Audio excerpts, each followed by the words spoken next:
Merci, ô Seigneur, ton amour, ô Jésus, ton amour, ô Jésus, ton amour, Seigneur, ton amour, aide-nous dans ton amour, Père de gloire, ô toujours, soutiens-nous dans notre foi, dans notre marche de tous les jours. Aide-nous,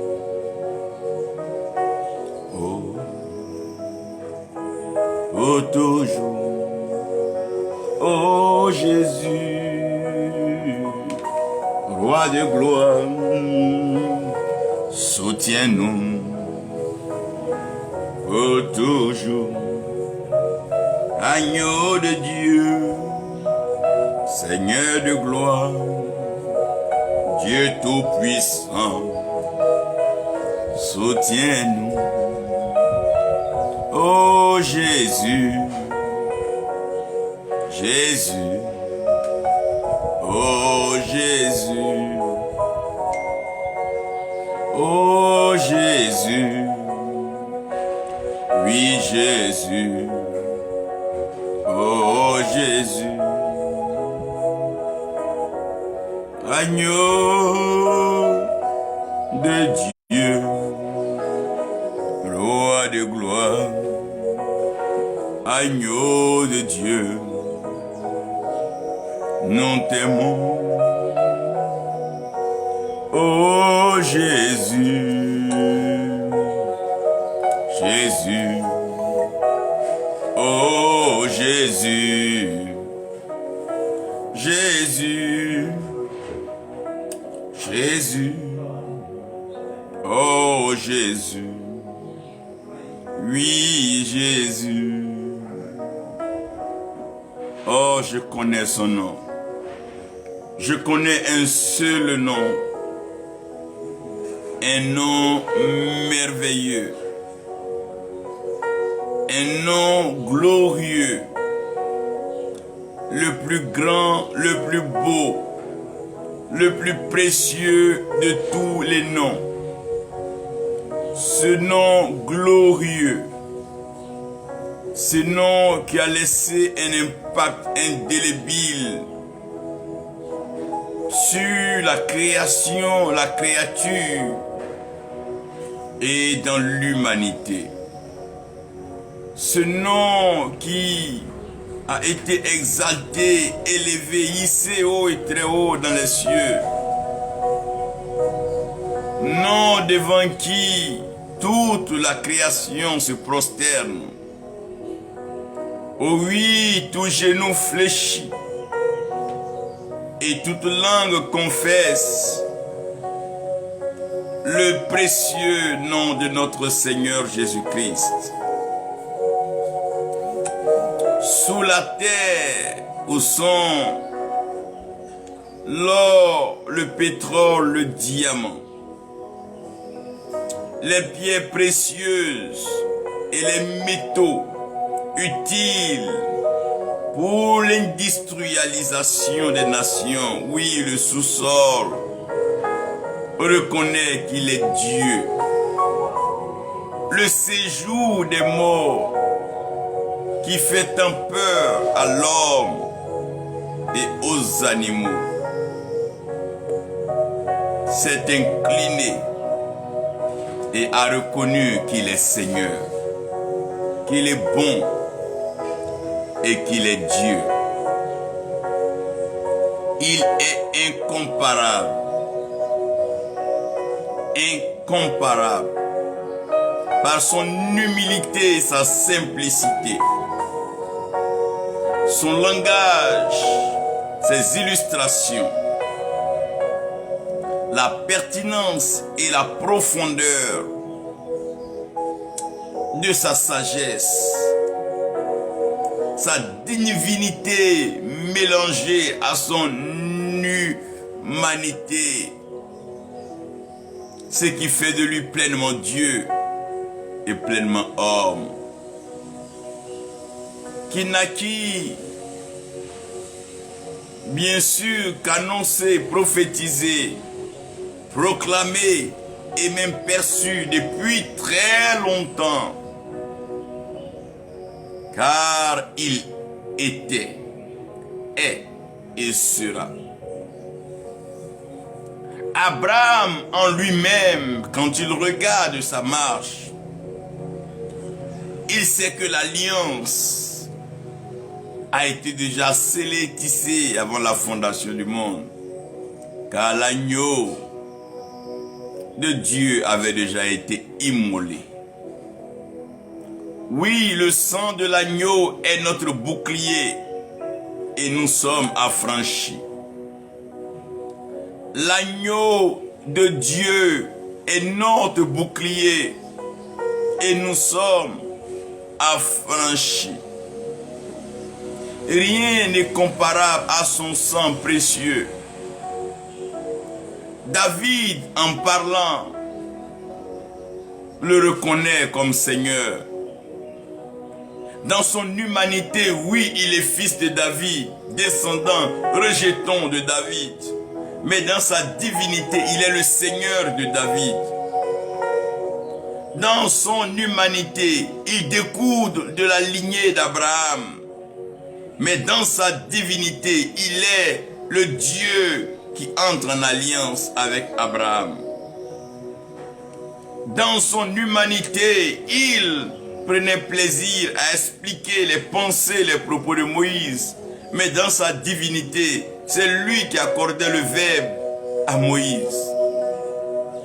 Humble, simple, merveilleux et glorieux est notre Seigneur, qui n'a pas regardé à son statut dans la divinité, sa place et son égalité avec Dieu,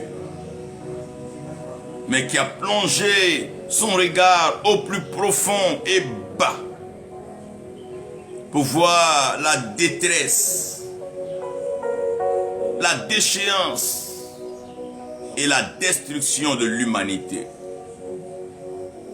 À la question de savoir qui enverrai-je, il n'a pas cherché à envoyer les anges, bien qu'étant à son service. Il a dit, Père, j'irai. Je descendrai et j'accomplirai cette œuvre,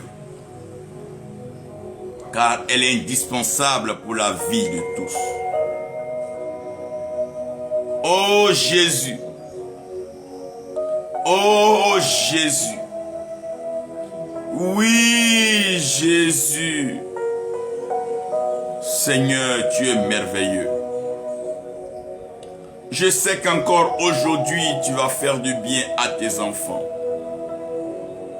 Tu vas leur donner la connaissance, la révélation, l'inspiration et l'illumination. Tu vas éclairer les uns et les autres. Et tu vas nous ramener vers ce qui est fondamental, ce qui est indispensable et ce qui est beau. Ce que tu nous demandes, toi Dieu, et qui nous aide à vivre comme toi, Seigneur, oh Jésus, Seigneur, oh Jésus, devant toi, tout le monde se tait, Seigneur. Devant toi, les eaux se prosternent. Le feu perd de sa flamme. Le vent est incontrôlable car il te célèbre. Et toute la terre tremble. Oh, ton sang qui réconcilie les éléments de la création et qui réconcilie l'homme à son créateur, qui ramène les fils perdus vers les pères, vers leur père. Oh Jésus, ton sang qui sauve les âmes. Oh Seigneur, regarde mes frères, mes sœurs que tu sauves au travers du monde entier. Tu en sauves de toute langue, de toute tribu, de tout peuple.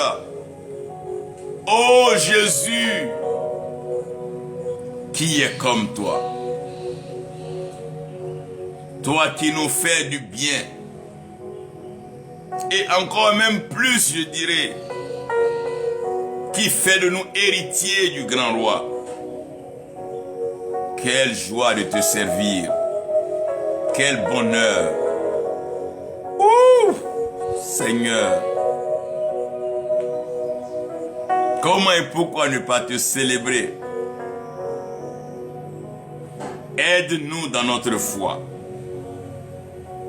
Marche avec nous dans nos faiblesses. Seigneur, couvre notre nudité. Relève notre tête et ouvre nos yeux, conduis nos pas, afin que nous ne nous éloignions jamais de ta vérité et que ta lumière ne nous quitte jamais et que ce souffle glorieux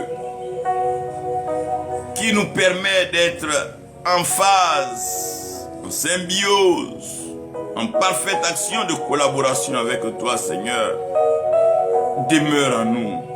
Donne-nous cette vie pleine de grâce, cette vie parfumée par tes bénédictions qui nous donne accès à des richesses particulières. Oh Seigneur, quel désastre,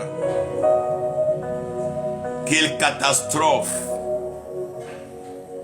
Oh Seigneur, si on ne t'avait pas connu, si nous ne t'avions point connu par ta parole, qui pourrait couvrir notre nudité pendant que nous avons été accablés, fragilisés, humiliés par le péché?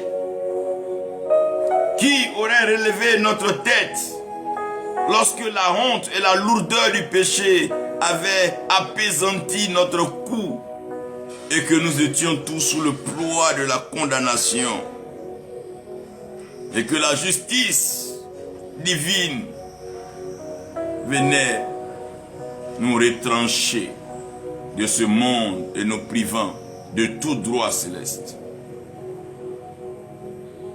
Qui d'autre aurait pu ouvrir nos yeux, faire tomber les écailles de nos yeux, afin que nous puissions plonger dans la profondeur et souper, déguster de cette belle parole, glorieuse, douce, pleine de vie, d'expérience, de sagesse, de puissance. Oh, oh, oh, Seigneur! Qui alors nous aurait tenus par nos mains pour conduire nos pas? Oui, Seigneur, conduis nos pas. Tu es l'Adonai, tu es le Dieu Tout-Puissant. Tu es le Roi de gloire.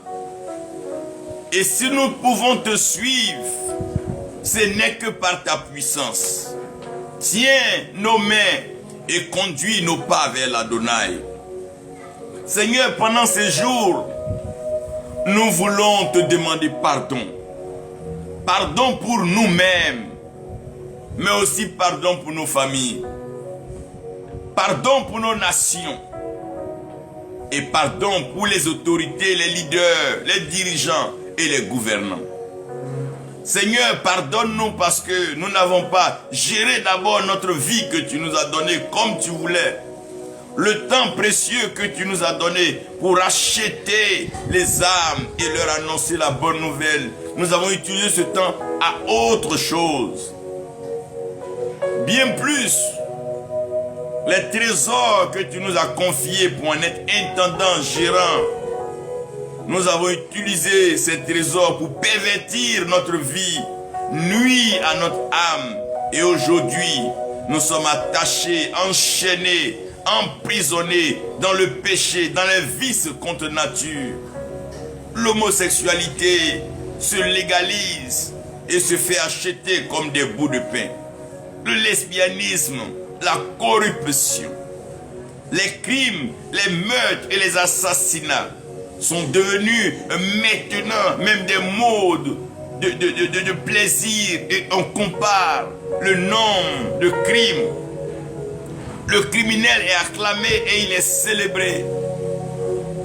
Oh Seigneur, l'idolâtre, celui qui pactise avec le fétiche et qui plane sa main dans les calebasses et les gris-gris, est celui-ci qui rassemble, vers qui les gens vont. Oh Seigneur, nous ne pouvons pas continuer si nous ne marquons pas une pause pour te demander pardon. Parce que ça s'est passé sous nos yeux ont vu, et souvent nos langues et nos mains n'ont pas été à la hauteur de la confrontation. Nous sommes tous coupables et nous en sommes responsables.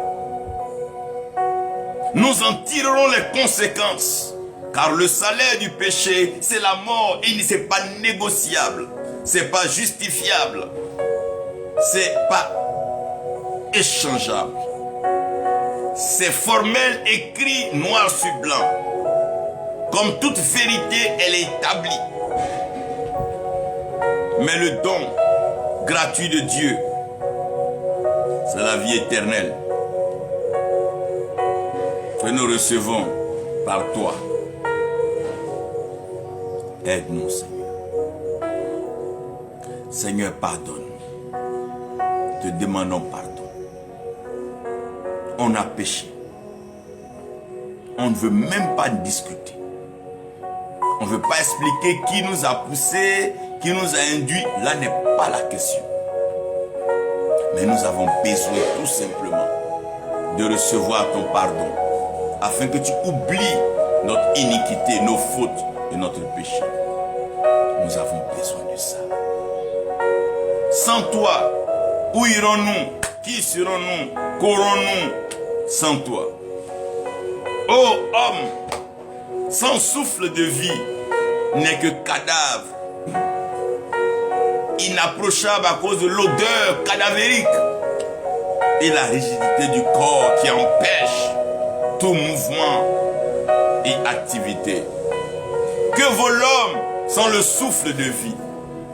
Qui est l'homme qui s'élève si, qui se voit célèbre? Que vaut l'homme sans le souffle de vie? Seigneur, c'est l'homme que tu as créé à ton image selon ta ressemblance, pour participer à ta sainteté, à ta pureté. Mais nous voici, Seigneur, dans la poussière, dans la boue, dans le péché, l'abomination, l'idolâtrie, la sorcellerie et la méchanceté dans tout son sens.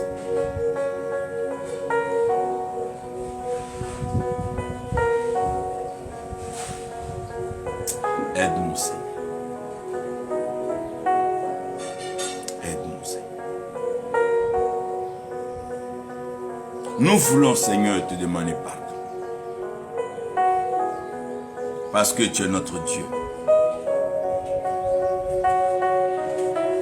Merci, Seigneur. Merci de nous faire du bien. Merci, Seigneur. Merci Jésus. Aujourd'hui, par la grâce de Dieu, je voulais m'entretenir avec vous et partager une portion belle de l'Écriture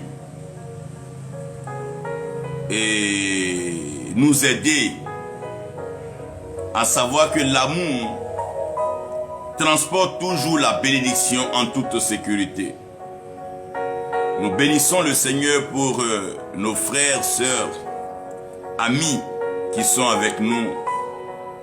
La servante de Dieu, Lydie, Miamien, qui a une bénédiction, elle son épouse. Et la mission, l'œuvre que Dieu leur accorde de diriger. Balkissa, que Dieu te comble et te bénisse, et toute la famille Yoda d'ailleurs.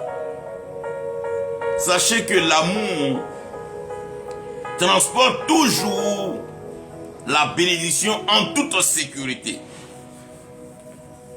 Parce qu'une bénédiction est toujours combattue et est toujours convoitée. Ce qui veut dire que transporter une bénédiction n'est pas facile. Porter même une grâce en soi n'est pas facile. Imaginez ou bien pensez à une femme enceinte qui transporte en elle un fils béni. Regardez comment la grossesse est combattue. Regardez comment les attaques fusent de partout. Mais je prie que toute la grâce que Dieu a déposée dans votre vie, conformément à la prophétie qui est partie au devant de vous, je prie au nom de Jésus-Christ que l'amour de Dieu qui est manifesté en Christ vous encadre, vous garde, vous préserve, vous protège et vous conduise en toute sécurité dans la manifestation effective de la bénédiction que vous êtes. Je prie le Seigneur que vous ne quittiez pas la terre sans que le monde ait goûté de cette bénédiction, de ce fruit formidable, merveilleux, juteux, délicieux que vous êtes. Je prie que l'expression de votre cœur, la chaleur de votre cœur et la vérité que cache votre cœur explose afin que les incrédules voient la profondeur de Dieu en vous. L'amour transporte toujours la bénédiction en toute sécurité. Et le message que je veux partager aujourd'hui ne peut pas donc être énoncé, expliqué et développé sans amour. Je vais vous parler du passage obligatoire de la grâce. Le passage obligatoire de la grâce. La grâce passe où? La grâce passe comment? Et la grâce arrive à nous comment? On parle de grâce, grâce. Tout le monde veut la grâce, mais la grâce, ça passe par où et ça passe comment? Lorsque dans une nation, on parle de grâce présidentielle, ou dans un royaume, on parle de grâce royale, qu'est-ce que cela veut bien dire? Quand on parle de grâce, on parle d'une faveur que personne ne mérite. Donc dans la situation, dans la circonstance, dans le temps et dans le lieu où vous vous trouvez, ce qui doit vous arriver, c'est ce que vous méritez. Mais la grâce fait de telle sorte que ce qui doit vous arriver ne vous arrive plus. Mais quelque chose d'autre de meilleur, à savoir la bénédiction, la longue vie, et la richesse, la prospérité divine vous accompagne. Donc, on ne peut pas gracier un homme qui n'est pas d'abord condamné et qui n'est pas connu ou bien qui n'est pas reconnu coupable. On ne peut pas libérer quelqu'un qui n'est pas captif. On ne peut pas délivrer quelqu'un qui n'est pas donc assujetti. On ne peut pas désenvoûter quelqu'un qui n'est pas envoûté. On ne peut pas guérir quelqu'un qui n'est pas malade. On ne peut pas enrichir quelqu'un qui n'est pas pauvre. On ne peut pas élever quelqu'un qui n'est pas petit. On ne peut pas soutenir quelqu'un qui n'est pas faible. Donc vous devez comprendre que nous sommes en train de filer un mauvais coton en tant qu'enfants de Dieu. Toutefois, je vois les hommes de Dieu demander à ce que Dieu juge les pécheurs, que Dieu juge les politiciens, que Dieu juge les leaders de ce monde, que Dieu juge, que Dieu juge, que Dieu juge. Mais là où le bas blesse, là où il y a un problème, là où il y a le hic, c'est que le jugement doit commencer dans la maison de Dieu. Donc avant que le jugement n'atteigne le monde, avant que Dieu ne passe juger les pécheurs et tout ce que nous voyons dans le monde là, le jugement doit commencer par nous. Donc le jugement va commencer dans la maison de Dieu. Parce que la charité bien ordonnée se doit de commencer par soi-même. Pourquoi est-ce que Dieu laisserait sa maison pour aller chercher à condamner la maison de Satan pendant que ses enfants même sont arrivés à un niveau incontestable de péché? Ils sont en concurrence farouche. Et même là, le diable même en est étonné et ébahi. Pourquoi diantre voulez-vous que Dieu laisse ces hérésies, ces dogmes et l'introduction des idoles dans le temple? Et le temple qui est devenu un lieu de commerce où ça marchande les choses. Le temple est devenu un lieu d'hypocrisie, de cruauté, de méchanceté, de jalousie, d'ingratitude, de manque de reconnaissance. Comment voulez-vous que Dieu saute ou que Dieu abandonne ce qui est sous ses yeux, sous sa barbe,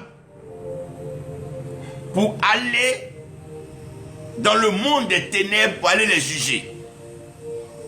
Pendant que là où la lumière même est toute faite, les erreurs et le péché est en train d'atteindre son comble et son pic. Mais dans une telle situation, on ne peut pas continuer. On ne peut pas continuer à prêcher, non, tu es béni, tu vas te marier, tu vas voyager. On ne peut pas continuer à prêcher ça, non, on ne peut pas. Dans la situation actuelle, là, dans ce temple ténébreux, où tout est gris, on ne sait plus qu'est-ce qui est noir, qu'est-ce qui est blanc, on ne sait plus qu'est-ce qui est bon, qu'est-ce qui est mauvais, on sent l'odeur de la pourriture partout. Malgré tous les parfums qu'on met sur soi, malgré tous les costumes que nous portons dans les temples, mais la lèpre est pleine sur nos corps parce que le péché a établi sa maison dans le temple.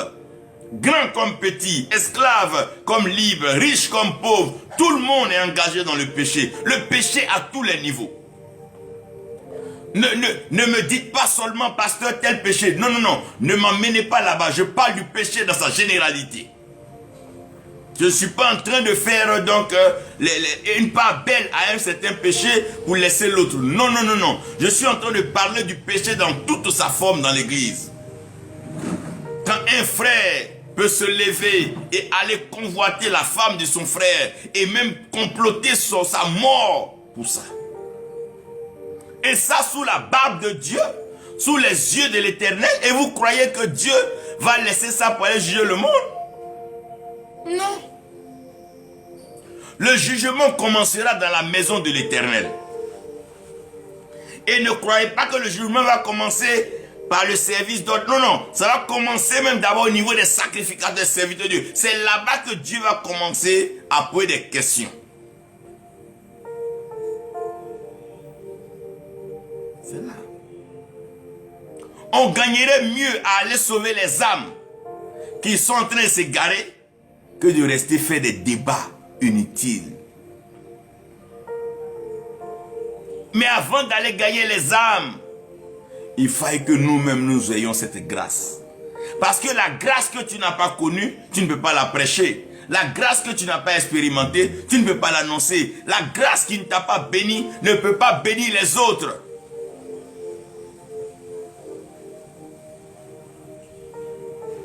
Celui qui n'a pas reçu la grâce, qui n'a pas compris la grâce, vous voulez qu'il parle de la grâce à qui? Donc comprenez que souvent, quand vous voyez des prédicateurs méchants, durs, en train de parler de l'enfer, c'est parce qu'ils n'ont pas encore été touchés par la grâce de Dieu. Mais quand tu es touché par la grâce de Dieu, tu te rends compte que c'est pas parce que tu es fort, c'est pas parce que tu es puissant, c'est pas parce que tu es si fort, mais c'est par la grâce de Dieu. Ne te moque pas de ton frère qui boit, qui drogue, qui commet l'impureté. Sache que c'est sa faiblesse. Ne te moque pas de ta sœur qui se met nue encore dans les rues et qui est ivre dans les boîtes de nuit. C'est sa faiblesse. Ne te moque pas de ton frère qui est en train de raisonner et faire des gros débats philosophiques. C'est sa faiblesse. Le passage obligatoire de la grâce. Genèse 3. Dieu met Adam et Ève dans un jardin. Le constat est clair. Adam et Ève sont responsables du jardin. Ils le cultivent et ils l'entretiennent. Donc quand Dieu vient, il fait un point avec Adam et Ève, un bilan du travail et les perspectives de production et la qualité du fruit du jardin. Il se trouve qu'un jour, quand Dieu arrive, Adam et Ève ne sont plus dans la position habituelle. Donc Dieu demande à Adam, mais où es-tu? Puisque Dieu, il est omniscient, Dieu sait tout, et que Dieu voit tout, c'est que Dieu a vu Adam. Mais en demandant à Adam, où es-tu? Il veut se rassurer et que Adam même réalise que Adam n'est plus dans la position habituelle de foi, d'assurance et d'audacité. Adam dit, mais tiens, j'ai entendu ta voix, c'est vrai. J'ai eu peur et je me suis caché. Tout simplement parce que j'étais nu. Dieu qui demande à Adam, mais qui t'a dit que toi tu es nu? Donc, je conclus que tu as désobéi, tu as péché. Parce que le salaire du péché, c'est la dégradation, la déchéance de l'espèce humaine pour conduire l'homme à la mort. Mais Adam, explique-moi un peu.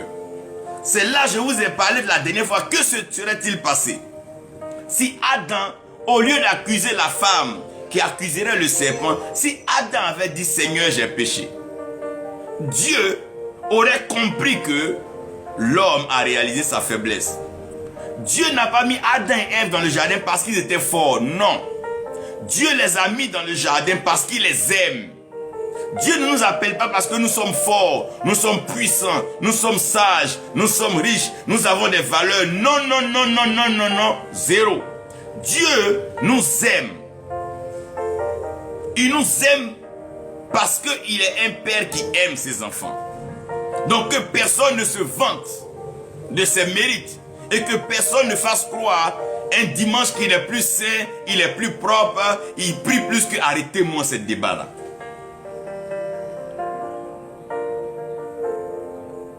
Adam et Ève auraient pu raccourcir le problème s'ils avaient dit Seigneur, j'ai péché.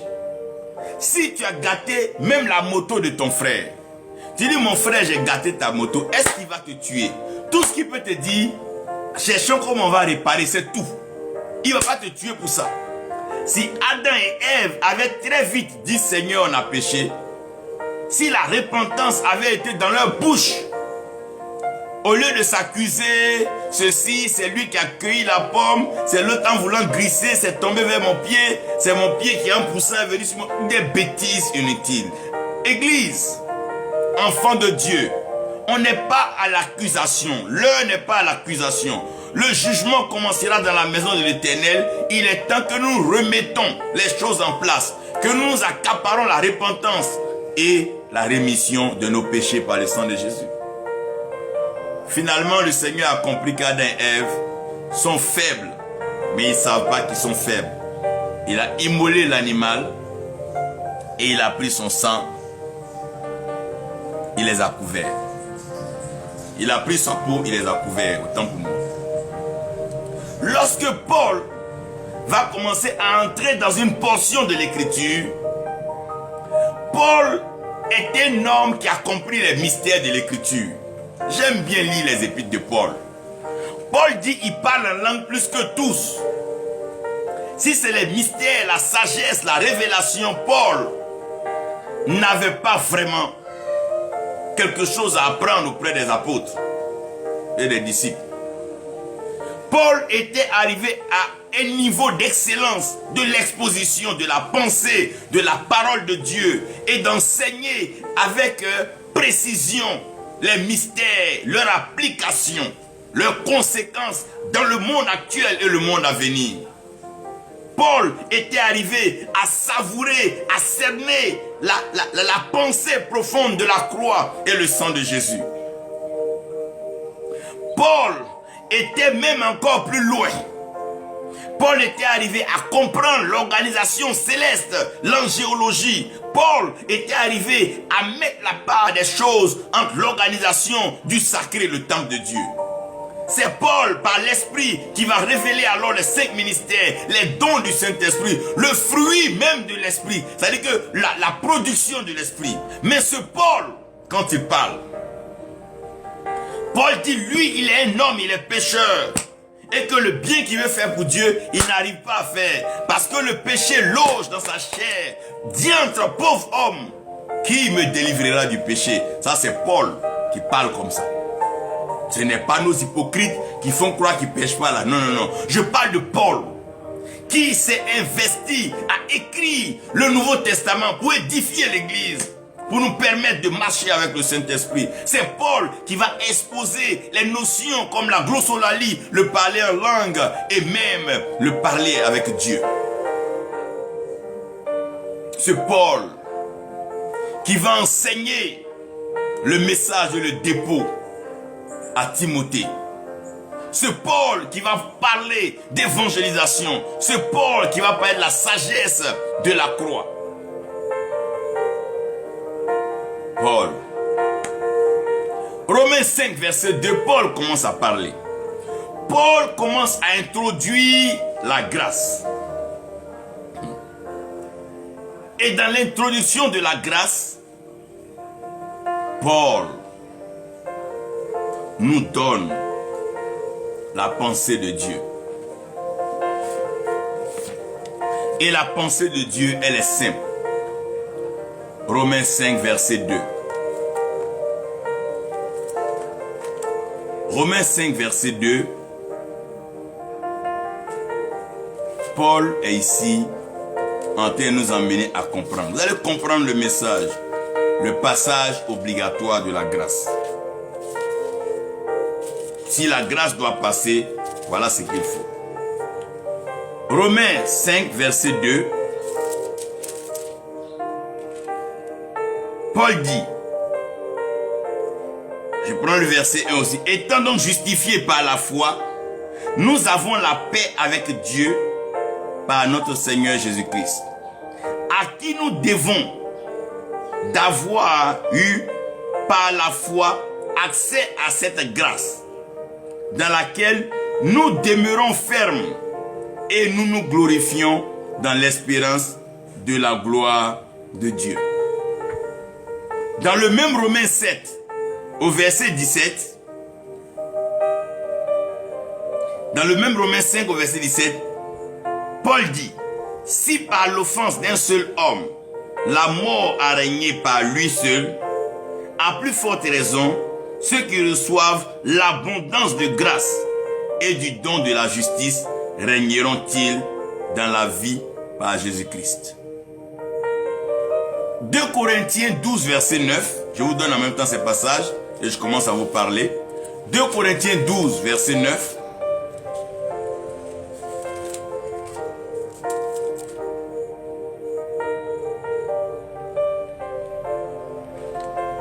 Paul est en train de parler Paul est en train de prier le Seigneur pour une situation que nous connaissons.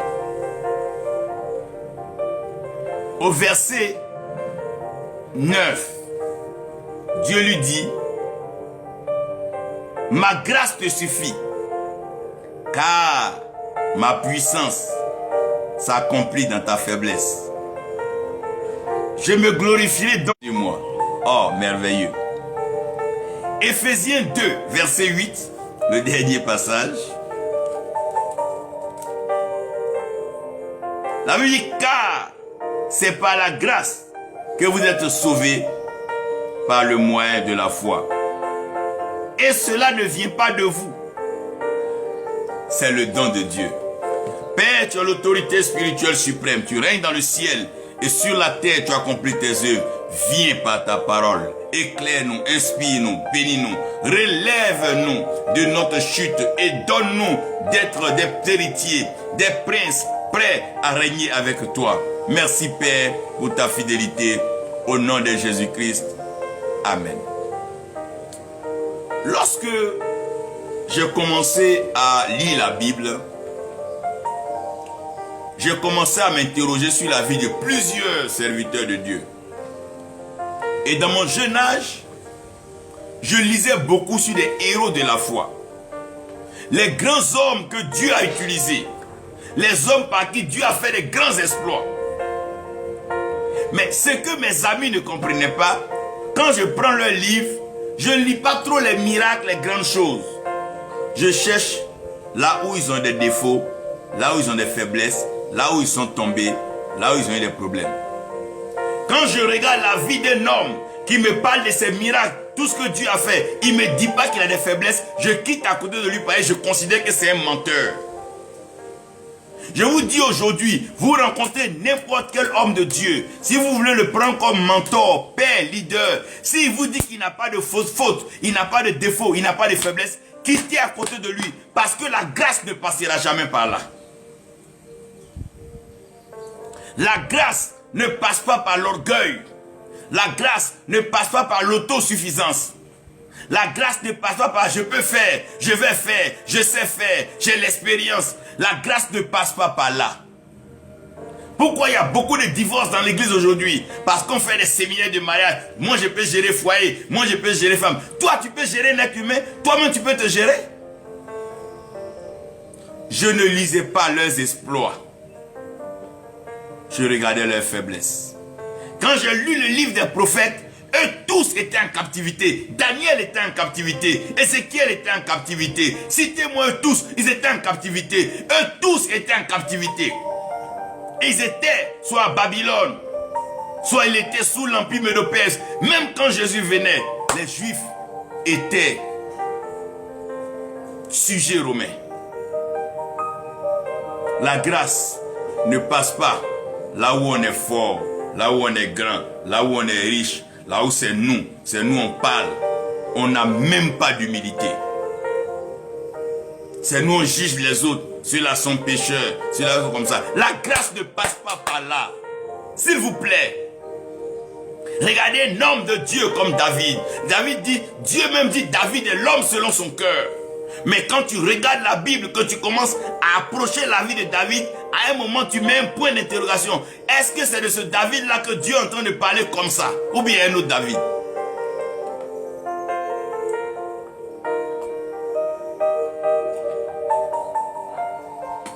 Voilà un jeune homme qui n'est pas allé à l'école. Il est né dans une condition bizarre. On ne connaît pas sa maman, mais on connaît son papa. Alors qu'en général, c'est les mamans, on connaît, peut-être on peut ne pas connaître le papa. Mais dans le cas de David là, on connaît son papa, mais sa maman on ne la connaît pas. Parce que, il dit il a été conçu dans le péché, il est né dans l'iniquité. Non seulement il est né dans le péché, et il a été conçu, ça y est, c'est dedans. Mais il est laissé en brousse, sans être allé à l'école. Ton atta, il ne sait pas lire. Les choses civiles où on va dans les restaurants manger avec cuillère fourchette, il ne sait pas faire. Il est en brousse.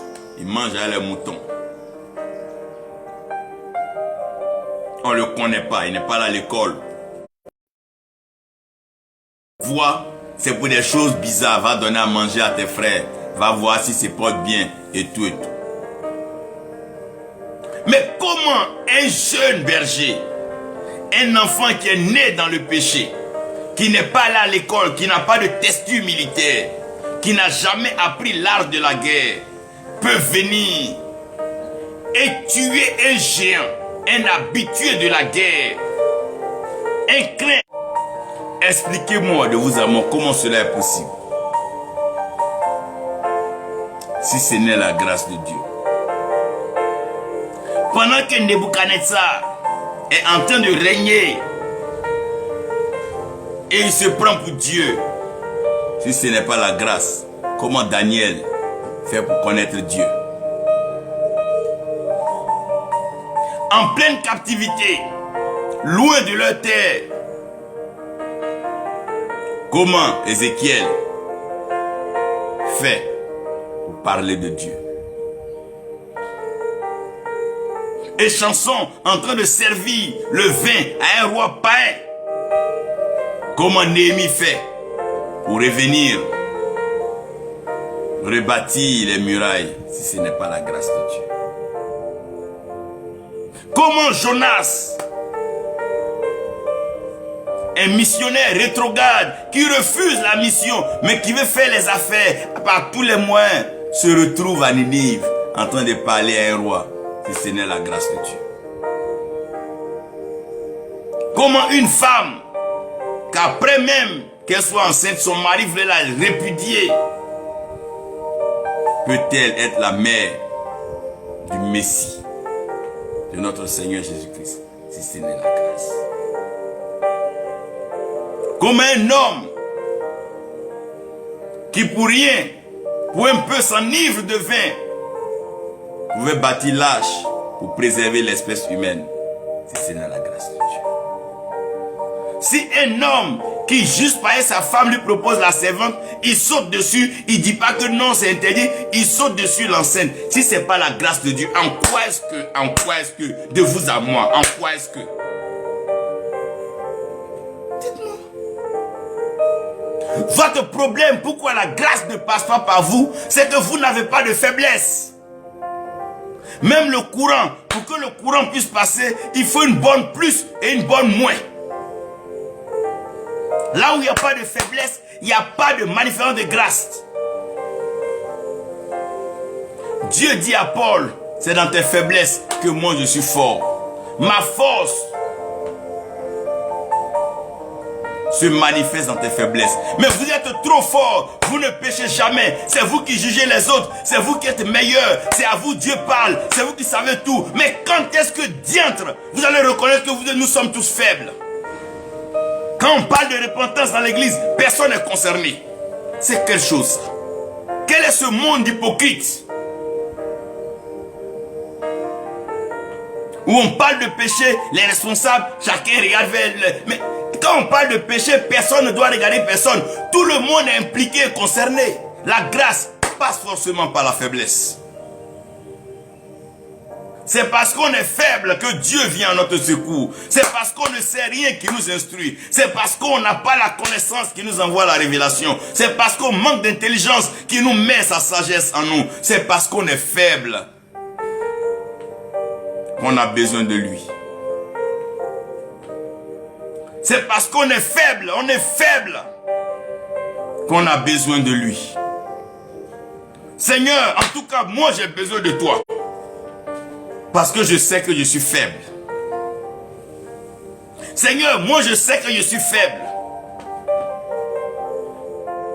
Quand on parle de la cupidité, tout le monde fait que combien ici on leur donne de l'argent, ils vont repartir à l'église encore. Si on s'amuse un samedi à donner des millions à chaque pasteur ou bien chaque homme de Dieu, combien dimanche vont à l'église qui ne seront pas ivres dans des cabarets quelque part avec des maîtresses? Arrêtez, ne me dites pas d'autres choses là.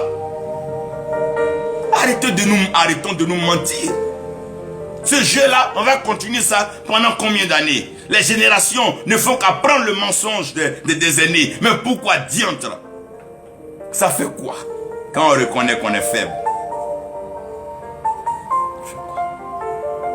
Regardez dans la Bible, Dieu a plus utilisé des animaux impurs, même que les animaux, les aigles font partie de la race des animaux impurs. Parce que quoi? Dieu, sa grâce est puissante dans notre faiblesse. La lumière, elle est forte dans les ténèbres. Plus il fait noir, plus la lumière est claire. Mais toi, tu dis que tu es fort. Tu n'as pas péché. Tu n'as rien fait de mal. Toi, tu es Dieu ou bien. Toi, ta chair, là, ça n'agit pas. Arrêtons ça. La grâce, là, elle passe obligatoirement par les faiblesses. C'est pour ça que quand deux personnes sont en train de faire palabre, c'est le plus petit que tout le monde veut défendre. Pourquoi? Parce qu'on a tendance à aller toujours aider celui qui est faible. On a tendance à aller aider celui qui est malmené, celui qui est dans les cordes. On a tendance, regarde même quand on fait un combat de boxe, quand un tombe là, on arrête le combat pour que celui qui est tombé là puisse se relever. On soutient toujours celui qui est faible. Mais vous vous dites que vous êtes fort, vous ne tombez jamais. Voilà pourquoi vous mourrez. Voilà pourquoi est-ce que vous êtes malheureux, vous vous appauvrissez. Vous ne reconnaissez jamais vos faiblesses.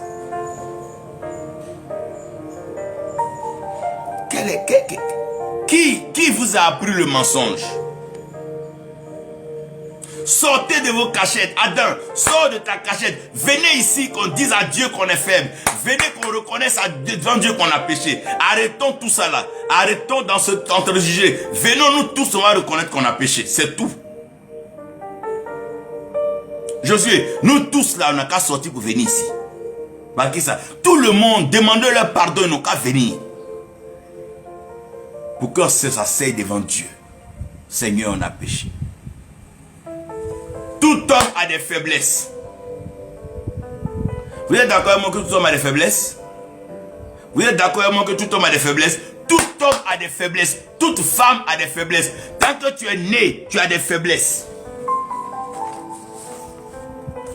Ne me raconte pas ta vie, ne me dis pas combien de fois tu es dur, tu es sérieux. Laisse-moi ces choses-là.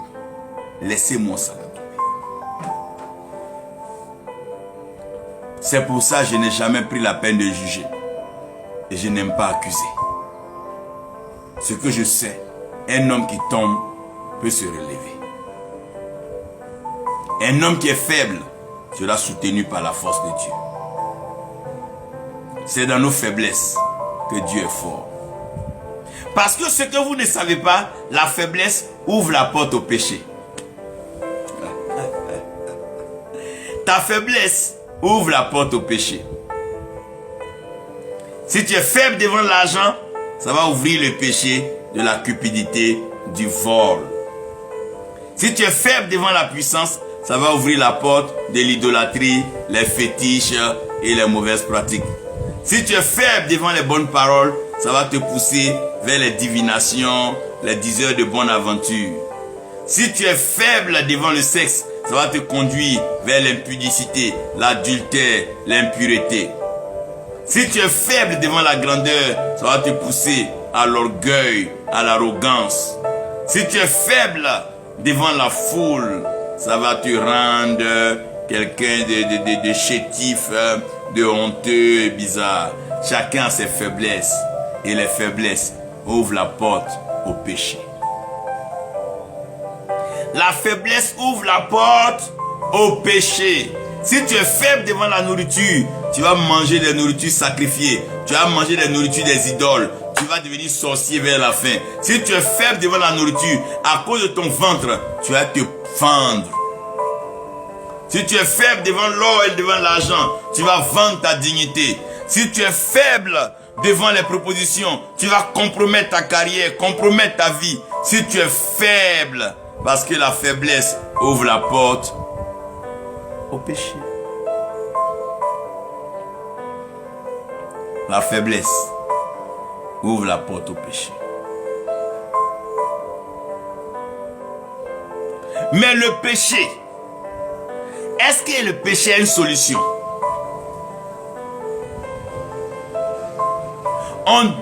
On t'interdit de commettre le péché. Mais quand tu l'as déjà commis, est-ce qu'il y a une solution ou pas? La Bible dit que le salaire du péché, c'est la mort. Mais le don gratuit de Dieu, c'est la vie éternelle, Jésus-Christ, notre Seigneur et Sauveur. Jésus-Christ est venu sur la croix, il est mort pour nous. Il dit seulement, on n'a qu'à confesser notre péché. On n'a qu'à seulement se repentir, ça seulement. Il va nous pardonner. Et il va oublier nos péchés. Qu'est-ce qui est dur dans ce repentir? Qu'est-ce qui est dur dans demander pardon à Dieu? Tu as déjà commis l'acte. On dit simplement de demander pardon. Parce que n'oublie pas que c'est là où le péché a abondé que la grâce surabonde. Donc, partout, vous voyez, il y a beaucoup de péchés. Là-bas aussi, il y a beaucoup de grâce. Regardez Jacob. C'est lui qui gaffait à tous les niveaux. Il prend 2 sœurs, il prend leurs servantes, il fait des enfants partout. Mais aujourd'hui, Israël, là, c'est son nom. Ne croyez pas que c'est des gens saints. C'est Dieu qui sanctifie. C'est Dieu.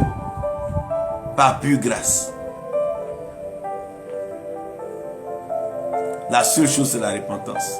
Quand vous lisez là, même Samson, il allait s'attacher à une femme philistine là-bas, Dalila. Si c'est ça, personne n'allait bénéficier de la grâce de Dieu. Alors que la Bible dit que c'est là où le péché a abondé, que la grâce surabonde. Donc le passage obligatoire de la grâce, c'est le péché. Alors que le péché n'est que la consommation de la faiblesse. Donc le passage obligé pour la grâce, c'est la faiblesse. Mais de toutes ces choses-là, la repentance libère la foi. Quand tu te repens, il y a une certaine audace, il y a une certaine foi, certaine fougue, un certain zèle. Quand tu sais que ton péché est pardonné, quand tu sais que ton péché est ôté, quand tu sais que ton fardeau est ôté. Oh, quand tu es pardonné, tu jubiles de joie, tu te réjouis, tu célèbres. La fête est grande. La Bible dit que la fête est grande au ciel lorsqu'un pécheur se repent. La fête est grande dans le ciel quand un pécheur se répand. Oh, la joie est grande. Les anges jubilent. L'archange Michel, oh mon Dieu, Gabriel, et tous se prennent là-bas entre les mains. Là-haut, la monte dans le ciel. Hosanna au plus haut des cieux. Alléluia. Il est glorifié, celui qui nous a rachetés par son sang. La joie n'est pas dans le ciel quand on se justifie, non. La joie n'est pas dans le ciel quand on se concentre. Mais la joie est grande quand un seul pécheur se répand. Quand quelqu'un vient, il se met à genoux, dit Seigneur, j'ai péché. La joie est grande dans le ciel. Quand un ancien sorcier, un ancien féticheur vient et dit Seigneur, j'ai péché. J'ai fait ce qui est mal à tes yeux. La joie est grande, la parole est libérée. Dieu se libère quand il y a la repentance. Il se lève son trône. Il dit mon fils, ma fille, je t'ai pardonné. Regarde, je te lave par le sang de Jésus-Christ. Et tu deviens plus blanc que la neige. Je te repositionne et je fais de toi héritier du royaume. Comme le fils prodigue qui est revenu après avoir dilapidé son héritage. Tout ce que Dieu attend de nous, c'est la repentance. Il veut faire fêter le ciel. Il veut tuer le veau gras, ah mon Dieu. Il veut célébrer. Quand le fils prodigue est arrivé, le veau gras a été immolé. Ouh! Ah oui, Dieu a démontré son amour envers nous en ce sens que lorsque nous étions encore vautrés, couchés, nous étions encore perdus dans nos péchés, Christ est mort pour nous selon les Écritures. Selon les Écritures. Pas selon l'imagination d'un homme, mais selon les Écritures. Frères, repentons-nous. Sœurs, repentons-nous. Celui qui se moque de toi, c'est son problème, c'est sa vie. Toi, demande pardon à Dieu.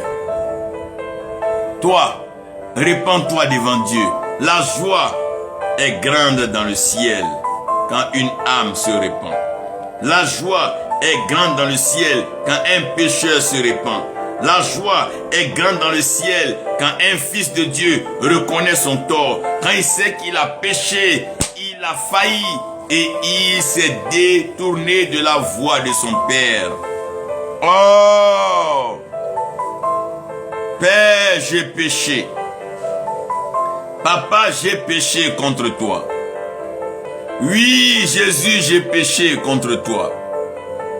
Comme David pouvait le dire, Seigneur, j'ai péché contre toi. Et nous avons péché contre toi. Oui, Seigneur, pardonne nos péchés. Seigneur, pardonne nos péchés. Seigneur, pardonne nos péchés. Oh Seigneur, pardonne nos péchés.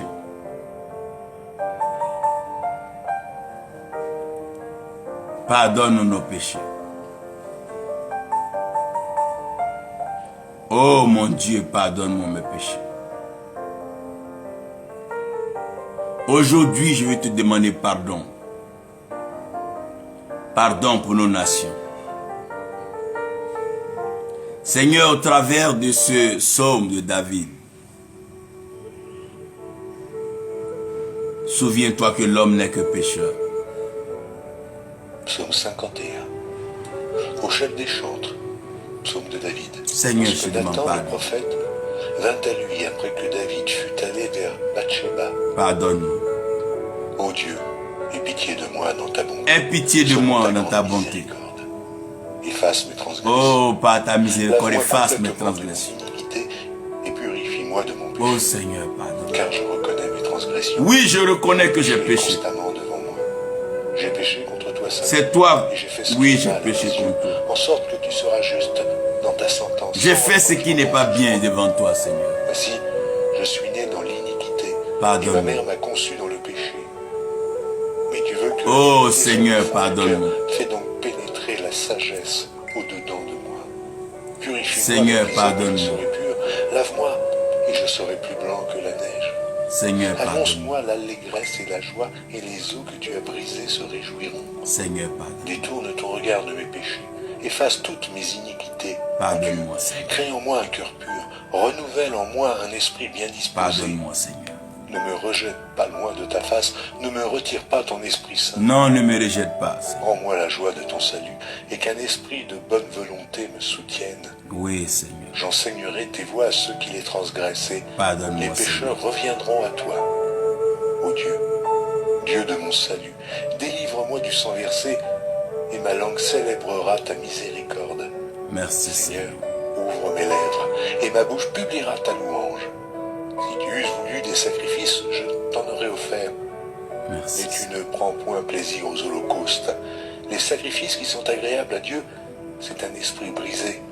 Ô Dieu, tu ne dédaignes pas un cœur brisé et contrit. Répands par ta grâce tes Merci, bienfaits sur eux. Seigneur. Bâtis les murs de Jérusalem. Alors tu agréeras des sacrifices de justice, des holocaustes et des victimes tout entières. Pardonne-nous, Seigneur. Alors on offrira des taureaux sur ton autel. Oh, quelle grande grâce. Seigneur, merci pour ta grâce. Oh, Seigneur, pour ta grâce. Merci pour ta grâce. Amazing grace, how sweet the sound that saved the wretch like me. I was lost, but now I'm found. Was blind, but now I see. Oh, quelle grâce à mon âme. Grace that taught my heart to fear, and grace my fears relieved. How precious did that grace appear, the hour I first Pardonne-nous nos péchés, Seigneur. Many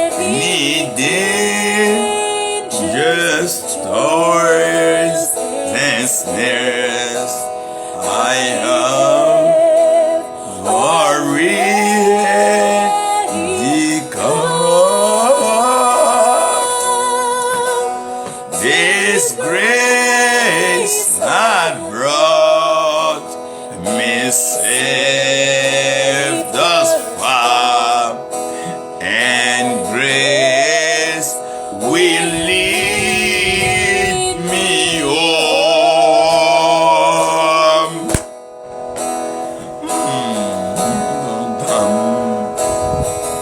Oh, for God so loved the world that he gave his only begotten Son. Oh my God, Jesus Christ. The Lord has promised good to me.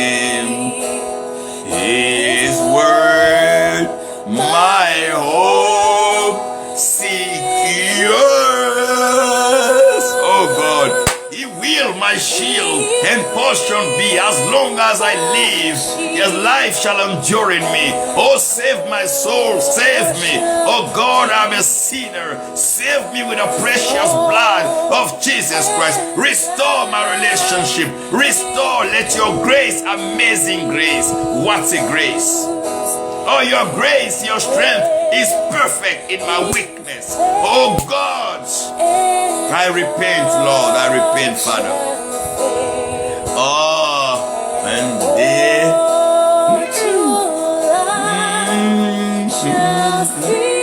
oh God, I shall possess within the veil a life of joy and hope.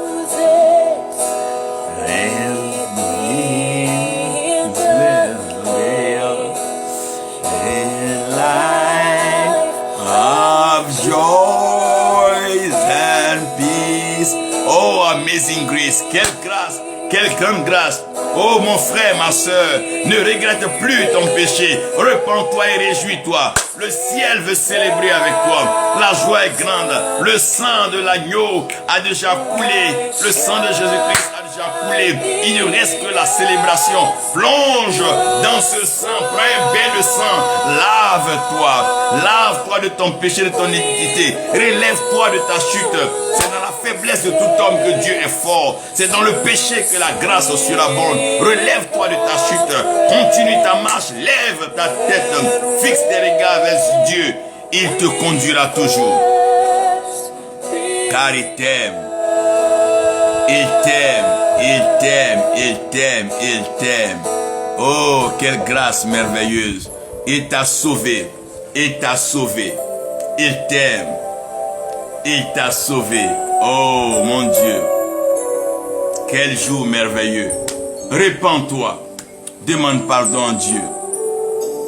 Demande pardon à Dieu. C'est vrai que le péché tue. Mais la grâce de Dieu nous sauve. Oh God. Sois magnifié en ce jour. Sois magnifié dans la vie de mon frère Josué et de ma sœur Sévérine. Bénis chacun de nous. Soutiens-nous dans nos faiblesses. Car ta grâce passe par nos faiblesses. C'est parce que nous sommes tirés de la poussière que tu as envoyé ton esprit pour nous soutenir, afin que nous soyons une âme vivante pour marcher, vivre et accomplir de grandes œuvres pour ta gloire. Que pouvons-nous faire sans toi? Qui sommes-nous et qui serons-nous? Qu'avons-nous que tu ne nous as pas donné, que tu n'as pas fait de nous? Si nous avons péché, et comme nous avons péché, c'est contre toi. Soutiens-nous. Be magnified.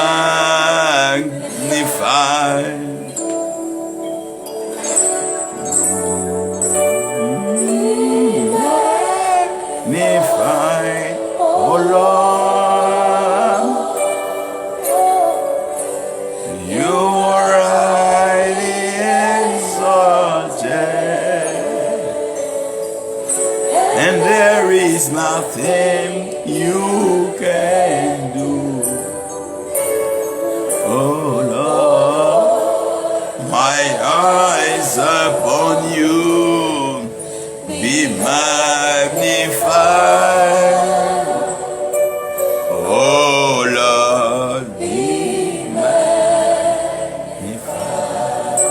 Merci Seigneur. Merci Seigneur pour chacun de tes enfants. Donne-nous la joie de ton salut.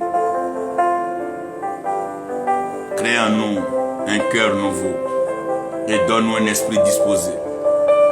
Ne nous éloigne point de ta face, mais soutiens-nous dans nos faiblesses. Nous t'aimons Seigneur. Oh Jésus, maintenant toi qui m'écoutes, toi qui suis ce message, sache que juste la repentance, revenir à Dieu, il ouvre ses mains et t'accueille et te reçoit. Ne t'enfonce pas dans ton péché, ne meurs pas dans ta situation, ne te laisse pas aller par le découragement, parce que les hommes t'ont jugé, les hommes t'ont condamné, les hommes sont déçus de toi, les hommes t'ont rejeté. Non, non, non, Dieu ne t'a point tourné le dos, il te regarde, il te fait face, il te tend ses mains, viens à lui. Ne regarde pas ta religion, regarde à Dieu qui veut changer ton histoire. Il veut transformer toi, ta vie. Il veut écrire une belle histoire. Il t'aime. Viens à lui. Viens à lui, tel que tu es. Il te sauve en ce jour. Il te sauve. Que le Saint-Esprit soit avec vous. Que la paix du Seigneur fasse le passage de la grâce vers vous. Je prie que la grâce vous localise dans les différents pays, les différentes nations. Que la grâce vous localise dans les différents continents. Partout où vous vous trouvez, quel que soit le point dans lequel vous vous trouvez sur le globe, dans la terre, sur la terre, que le Seigneur fasse passer sa grâce vers vous. Afin que vous jouissiez de ce bonheur qui se trouve dans la repentance. La repentance est la preuve de notre faiblesse, mais aussi la confiance en la force de Dieu. La repentance, c'est la preuve de notre pauvreté, mais aussi la confiance et l'assurance de la richesse divine. La repentance, c'est savoir que ce qui est en